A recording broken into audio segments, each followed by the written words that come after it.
quisiera exponerles mi entendimiento satisfactorio acerca de los componentes de nuestro ser, de nuestra persona. Hablo del cuerpo, el alma y el espíritu. Acerca del cuerpo, del alma y del espíritu se dice tantas cosas, los autores no se ponen de acuerdo exactamente, así que voy a tratar de exponerles, de explicarles el entendimiento que yo tengo acerca de esos temas, porque veo que es muy importante entender acerca del espíritu, de nuestro espíritu, que es justamente donde Jesús vino a hacer una obra especial allí. De ahí que veo importante presentarles esto. Voy a partir del concepto muy básico y para esto voy al libro de Job. En el libro de Job, en el capítulo 27, en los versos 3 y 4, dice lo siguiente: que todo el tiempo que mi alma esté en mí y haya hálito de Dios en mis narices, mis labios no hablarán iniquidad, ni mi lengua pronunciará engaño. Esta carita que ven ahí representa a Job. ¿Qué está diciendo él? Está diciendo que todo el tiempo que mi alma esté en mí, está reconociendo que dentro de él hay un alma.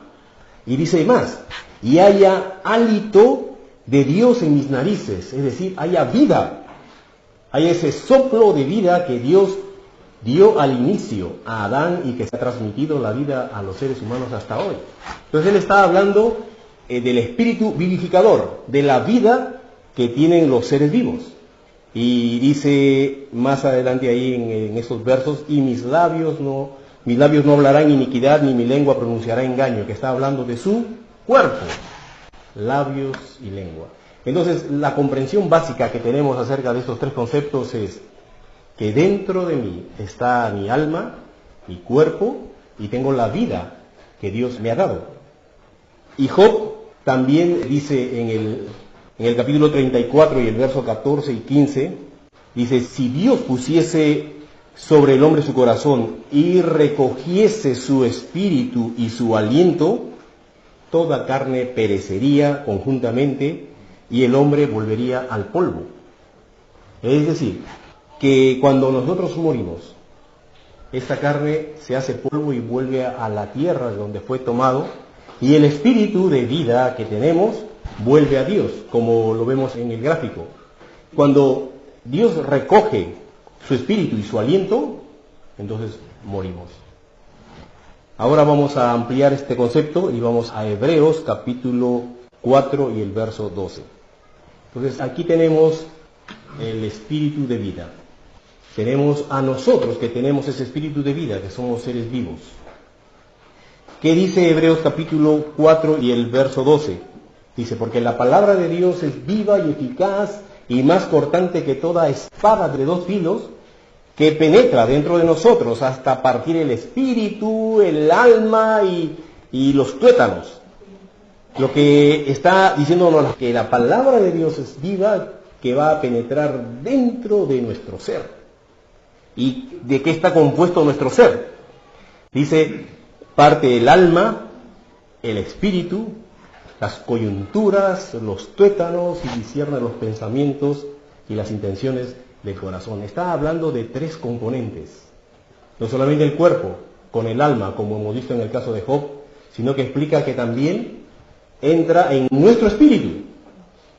Y en Primera de Tesalonicenses 5:23 vuelve a mencionar en esta forma, dice, y el mismo Dios de paz os santifique por completo. Muy bien, por completo que te santifique el Señor. Y dice, y todo vuestro ser, y lo explica cuáles son los componentes, dice, y todo vuestro ser, espíritu, alma y cuerpo, sean guardados irreprensibles para la venida de nuestro Señor Jesucristo. En estos versos se amplía el entendimiento que nuestro ser está compuesto por tres áreas. Un cuerpo, que es la parte material que nosotros vemos, un alma, que es nuestra persona, lo explicaremos luego, y el espíritu, que está dado por Dios para que nosotros tengamos un espíritu, aparte del espíritu de vida por el cual vivimos. aparte de ese espíritu de vida, nosotros tenemos un espíritu, que lo vamos a ver en breve. Vamos a ver cada una de las áreas de una forma breve, para llegar al punto en el que quiero detenerme un poco más, que es el espíritu. ¿Qué es el cuerpo? El cuerpo es la parte material que tenemos, es un sistema orgánico, tenemos muchísimos sistemas, es una máquina maravillosísima. Un sistema respiratorio, un sistema circular, un sistema digestivo, un sistema reproductor, un sistema nervioso, un sistema óseo, un sistema muscular, etc. La maravillosa máquina del cuerpo humano, dado por Dios. Y la palabra de Dios dice que este cuerpo que tenemos, que es maravilloso, dice en Romanos 12:1 que este cuerpo debe ser presentado a Dios en sacrificio vivo, santo y agradable a Él. Hemos sido hechos para que este cuerpo esté presentándose delante de Dios. Es la idea que Dios ha tenido de nosotros, que nuestro cuerpo le sirva a Dios. También en 1 Corintios 6:9 dice que nuestro cuerpo es templo del Espíritu Santo. Dios ha querido que dentro de nosotros Él viva. Dios quiere vivir dentro de este cuerpo. Es la idea que Dios ha tenido, vivir dentro de nosotros. Y en el libro de Romanos 8:10 dice que el cuerpo, la verdad, está muerto. Sea que tú tengas a Cristo o no, que ya lo vamos a ver más adelante, tu cuerpo está destinado a morir. Para eso no hay solución. Todos tenemos que morir y este cuerpo tendrá que ser deshecho. Incluso los que esperamos la venida de nuestro Señor Jesucristo. Y cuando Él venga y encuentre a sus hijos vivos, este cuerpo tendrá que ser deshecho y tendrá que ser cambiado, transformado, porque así, en esta forma, no vamos a poder ir allá arriba, al cielo. Este cuerpo tiene que ser glorificado, transformado, cambiado. ¿Por qué? Porque este cuerpo está destinado para morir. Eso es en cuanto al cuerpo.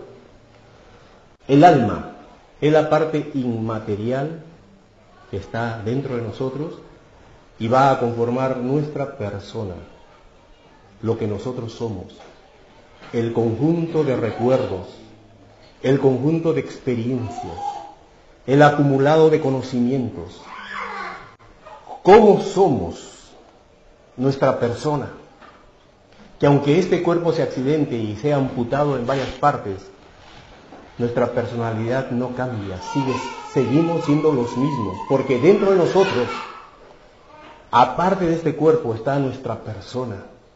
Y se ha definido las características de una persona como aquella que tiene pensamiento propio, una mente, que tiene voluntad, decide hacer las cosas y que tiene emociones, sentimientos. Y eso es lo que tiene nuestra alma. No sabemos todavía cuál es el mecanismo de interacción que hay entre el alma y el cuerpo, que es lógico que cuando nosotros nos accidentamos y nos cortamos el cuerpo nos arde y eso nos llama a gritar y a llorar, pero sin embargo una mala noticia nos afecta y nos entristece. ¿Dónde? En el alma. Y interactúa con el cuerpo de tal modo que aunque el cuerpo esté sanito, nos ponemos a llorar. Porque el alma está controlando también el cuerpo. O si recibimos una noticia alegre, nuestro cuerpo parece que se vivifica más y saltamos, ¿no? A ver los que han comprado la lotería y se la sacan. Saltamos de alegría, pero quien se alegra es el alma, nuestra persona. Es la parte inmaterial.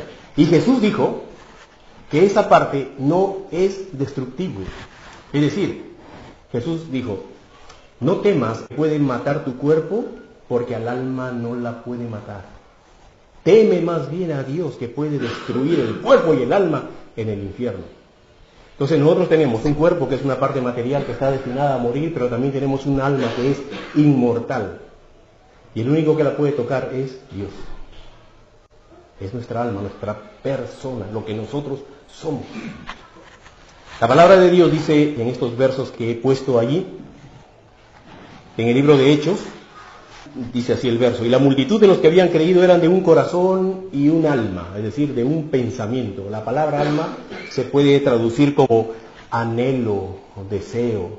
Se traduce también como corazón, mente, como vida, voluntad, como hombre, como persona.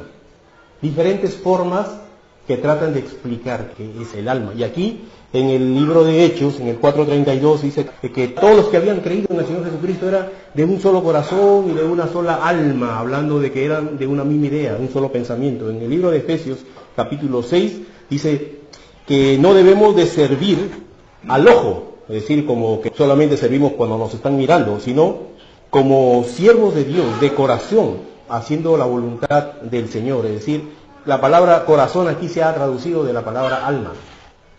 En lugar de decir, debemos de servir al Señor como siervos de alma, haciendo su voluntad, lo han puesto de corazón. Porque la voluntad es parte también del alma. Y en el libro de Salmos encontramos que el alma puede estar abatida. Dice, Dios mío, mi alma está abatida. Y en el Salmo 86:4, que está ahí también, dice, alegra el alma de tu siervo. Y diferentes pasajes que nos hablan de que nuestra alma se emociona, sea con depresión o sea con mucho ánimo. Pero es ahí en el alma donde están estas emociones. Y hablando de el espíritu, ¿qué es el espíritu? Se traduce como viento, como aliento, como animación, como movimiento, como vida, vivacidad, agilidad, vigor, energía. Esas son las palabritas y muchas más que se derivan de la palabra espíritu. La confusión está en que vamos a ver que hay 3 espíritus que se mencionan en la Biblia y a todas se le llama con el mismo nombre. En el original, en el griego, en el griego es neuma, pero en el idioma original del Antiguo Testamento es ruach. Se le llama ruach, tanto al Espíritu de Dios como ruach, al Espíritu del hombre como ruach, al hálito de vida que Dios da. Entonces ahí de repente viene la confusión en saber qué cosa es. Pero en esta noche vamos a ir viéndolo para tener una idea clara de lo que quiere decir esto. Entonces, en cuanto al Espíritu, podemos ver en 1 Corintios capítulo 2:11, que dice, pero ¿quién conoce las cosas del hombre, sino el Espíritu del hombre que está dentro de él? Entonces el hombre tiene su propio espíritu. Así también dice, nadie conoce las cosas de Dios, sino el Espíritu de Dios. Entonces estamos hablando que nosotros tenemos nuestro propio espíritu. En Romanos 8:16 dice que el Espíritu de Dios da testimonio a nuestro espíritu. Tenemos un espíritu. El Espíritu de Dios da testimonio a nuestro espíritu de que somos o no hijos de Dios. Y en Juan capítulo 6, verso 63, está diciendo que el Espíritu es el que da vida al cuerpo. Le da ánimo, le da aliento, le da vivacidad, le da agilidad. En fin, lo que pueda significar la palabra espíritu. Es la que dice Juan 6:63, el espíritu es el que da vida. La carne para nada aprovecha. El problema es que el espíritu en una ocasión murió. ¿Cuándo? Cuando Dios formó a Adán y a Eva, Dios le dio instrucciones a Adán. Adán tenía vivo su espíritu, tenía su alma y tenía su cuerpo. Y Dios le dio una advertencia. Le dijo, del árbol de la ciencia del bien y del mal no comerás, porque el día que de él comieses, ciertamente morirás. Y sabemos que Adán hizo justamente lo que no debía hacer. Tomó del fruto y lo comió, desobedeciendo a Dios. Aparentemente nada le pasó, siguió vivo, fue y se escondió y todo lo demás. Pero Dios le dijo que en el momento que él comiese, iba a morir. ¿Qué murió? Su espíritu. La palabra muerte no significa aniquilación, no significa exterminio. La palabra muerte significa separación. Cuando morimos en esta tierra, se separa la parte inmaterial de la parte material. Por eso es que la parte inmaterial empieza a sufrir el deterioro y la descomposición, para volverse al final polvo. Pero la parte inmaterial dentro de la persona que ha fallecido tiene un lugar destinado para juicio. Y aquí, cuando decimos que nuestro espíritu estaba muerto, es que se desconectó de Dios, se separó. Quiere decir que todos los seres humanos tienen estas tres partes. Tienen su cuerpo, tienen su alma y tienen su espíritu. Lo que pasa es que su espíritu está desconectado, no está cumpliendo la función para la cual fue puesta dentro del hombre. ¿Cuál es esa función? De conectarnos con Dios. Es el espíritu el que nos conecta con Dios, el que percibe las cosas de Dios. Pero por el pecado, el espíritu de los hombres está dormido. Le llamamos muerto, pero está simplemente desconectado. El pecado entonces ha hecho que muera la parte espiritual.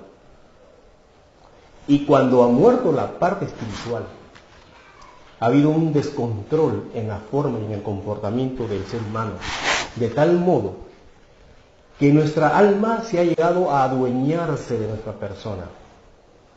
Se ha creído el amo y ha hecho que su cuerpo sea su mayordomo y ha hecho del espíritu su criado, su siervo, el que no tiene voz ni voto para nada. Y el alma del hombre ha empezado a hacer cosas para sí mismo, buscando la gloria para sí mismo. De ahí que encontramos tan distorsionada a las personas, por ejemplo, egoístas, porque buscan cosas para sí mismos.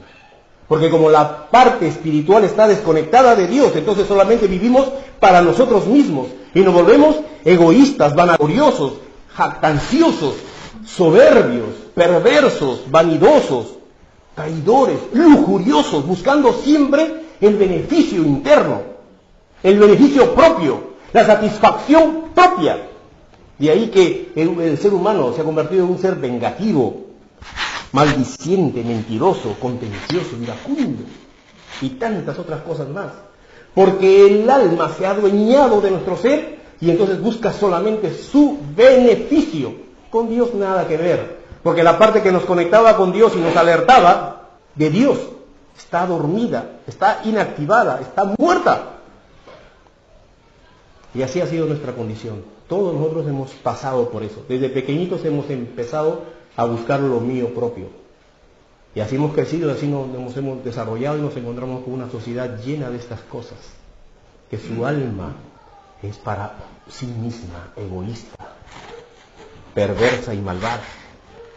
Entonces ha tenido que entrar en funcionamiento el plan perfecto y maravilloso de nuestro Dios, que es por medio de Jesucristo hacer revivir el espíritu que está muerto dentro de los hombres.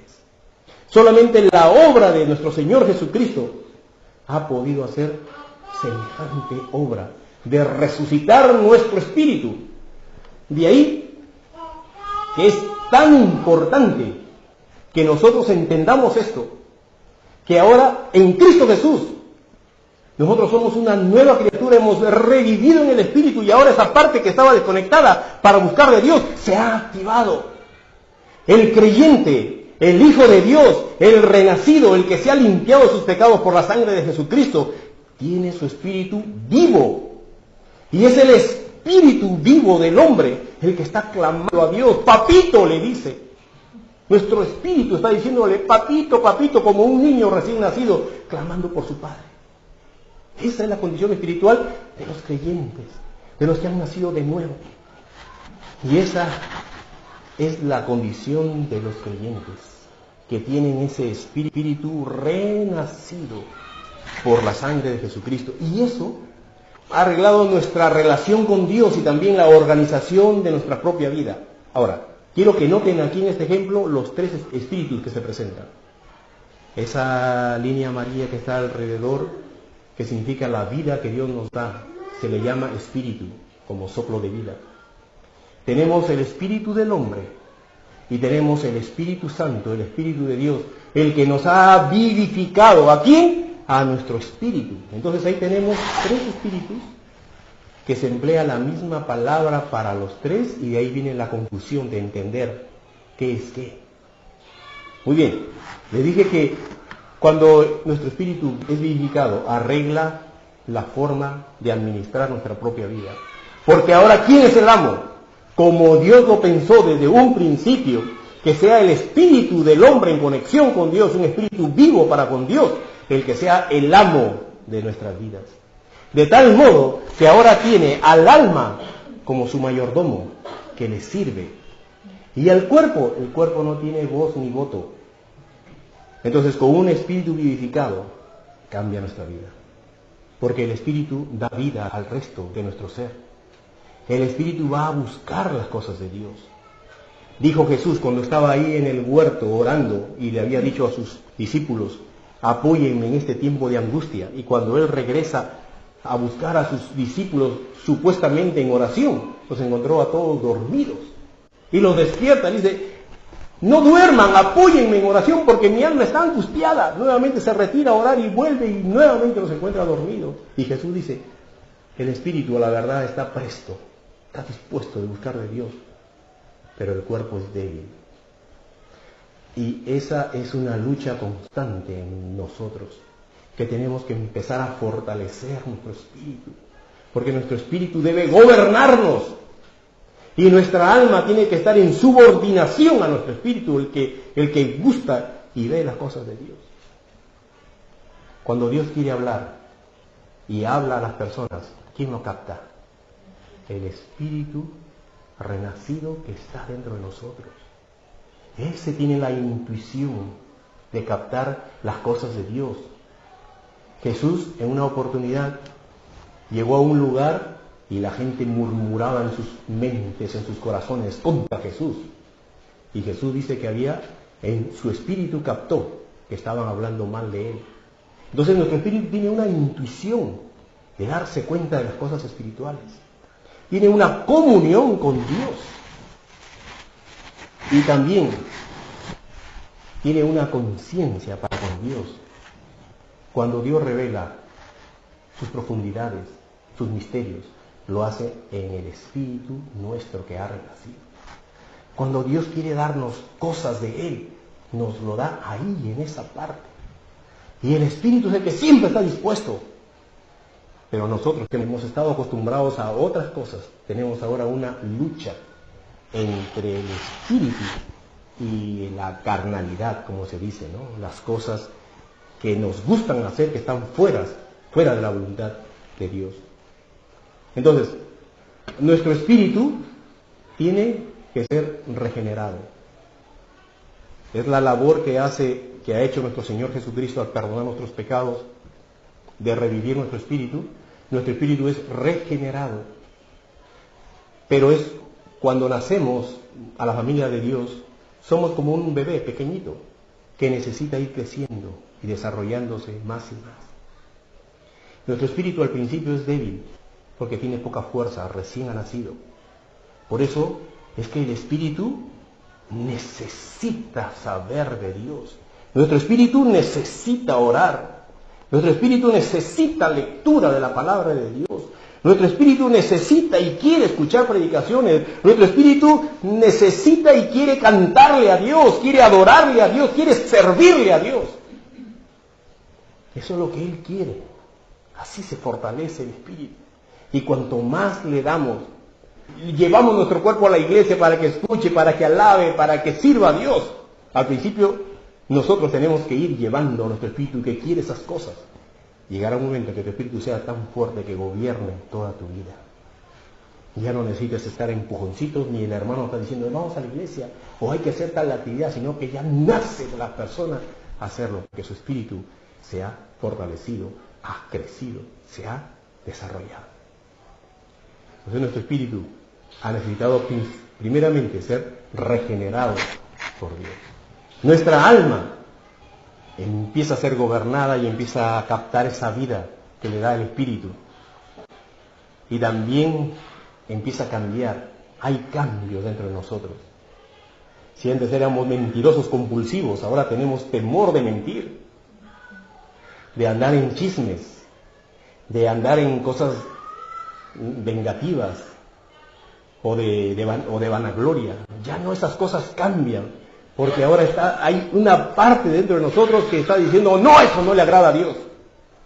Eso no es lo que quiere Dios. Eso no es eso lo que demanda Dios. Y nos trata siempre de encaminar. Entonces nuestra alma empieza a ser transformada, como dice Romanos capítulo 12, verso 2. Que no nos conformemos a este siglo, a esta forma de pensar, la cual hemos adquirido, sino que la vamos renovando en el Señor. Y nuestro cuerpo, ya le dije que nuestro cuerpo está destinado para morir. Pero dice la palabra de Dios que nuestro cuerpo va a ser glorificado. Después que se fue en los que murieron y su cuerpo empezó el trabajo de volverse polvo, en un momento determinado por el Señor, eso les pasará a todos, su cuerpo será otra vez tomado, pero en una forma glorificada, ha cambiado. Su cuerpo es glorificado, vivificado, como dice también en la palabra de Dios, que el mismo poder que resucitó a Jesús, resucitará todos nuestros cuerpos mortales. Lo que se sembró en debilidad, surgirá en fortaleza. Lo que se sembró en corrupción, resucitará en incorrupción. A una serie de figuras que presenta Pablo para hacernos entender que nuestro cuerpo necesita también ser vivificado. Es esta parte la que quisiera que pienses, que así como nuestro cuerpo tiene necesidades, tiene necesidad de abrigo, necesidad de alimentos, necesidad de aseo, necesidad de cuidados, algunas veces médicos, necesidades de masajes o caricias, también nuestra alma tiene necesidades. Nuestra alma necesita sentirse segura, estar en paz, sentir amor, sentir gozo. Por eso es que Jesús, hablándole a sus discípulos y viendo la necesidad del alma, le dijo, mi paz os dejo, mi paz os doy. No se turbe vuestro corazón ni tenga miedo. Jesús le estaba dando seguridad y paz, porque sabe que nuestra alma necesita esas cosas. Y nuestro espíritu necesita alimentarse de las cosas de Dios. La pregunta es, ¿has nacido de nuevo? ¿Tienes esa necesidad de gustar de Dios? ¿Tienes ese deseo de buscarle, de servirle, de conocer de Dios, de cantarle, de alabarle, de escuchar predicaciones, de estar en comunión con demás hermanos? Si es así, el Espíritu Santo está dando testimonio a tu espíritu que eres un hijo de Dios. Pero si tú no sientes esa necesidad, entonces ponte a pensar y a reflexionar que tu espíritu nunca ha sido revivido. Porque un espíritu revivido busca de Dios, gusta de Él, se desespera y llora como un niño por las cosas de Dios. Si en tu interior tú no sientes eso, es hora entonces que pienses en que tu espíritu necesita ser revivido por la sangre de Cristo. Pero si lo estás haciendo, es decir, pero si tú lo sientes, que sí tienes ganas de conocer de Dios, de servirle, de cantarle, de buscar conocimiento de Él en su palabra, entonces el Espíritu Santo está dando testimonio a tu espíritu que sí eres hijo de Dios. Y la última parte es, hay una batalla dentro de ti. El espíritu está gustando las cosas de Dios y tu alma está gustando de sus propias cosas. Las malas mañas todavía se han quedado. De ahí que la palabra de Dios nos advierte de esta lucha que hay. En Gálatas capítulo 5 dice, digo pues andad en el espíritu y no satisfagáis los deseos de la carne. Porque el deseo de la carne es contra el espíritu y el del espíritu es contra la carne. Estos se oponen entre sí para que tú no hagas lo que quieras. Dice Romanos 8:9, dice, mas vosotros no vivís según la carne, sino según el espíritu, si el espíritu de Dios mora en vosotros. Y si alguno no tiene el espíritu de Cristo, ese no es de Él. Si hay una lucha en ti, tú estás viendo que hay cosas que haces y después dices, uy, Señor, perdóname porque no lo hice. Es una lucha. Y te estás dando cuenta que hay una lucha. Pero si tú haces algo malo y normal, te vas y duermes tranquilo, sin ningún cargo de conciencia, entonces no hay una lucha dentro de ti. No hay un espíritu que está peleando dentro de ti. Pero si tú cada vez que pecas te sientes mal y estás diciendo, Señor, perdóname, es porque tu espíritu está inconforme, no está contento con las cosas que has hecho, porque ese espíritu gusta de las cosas de Dios. Bendito sea nuestro Dios que ha enviado a su Hijo Jesucristo. Y justo en estas fechas lo recordamos. Él vino para traer vida y vida en abundancia. Vamos a orar.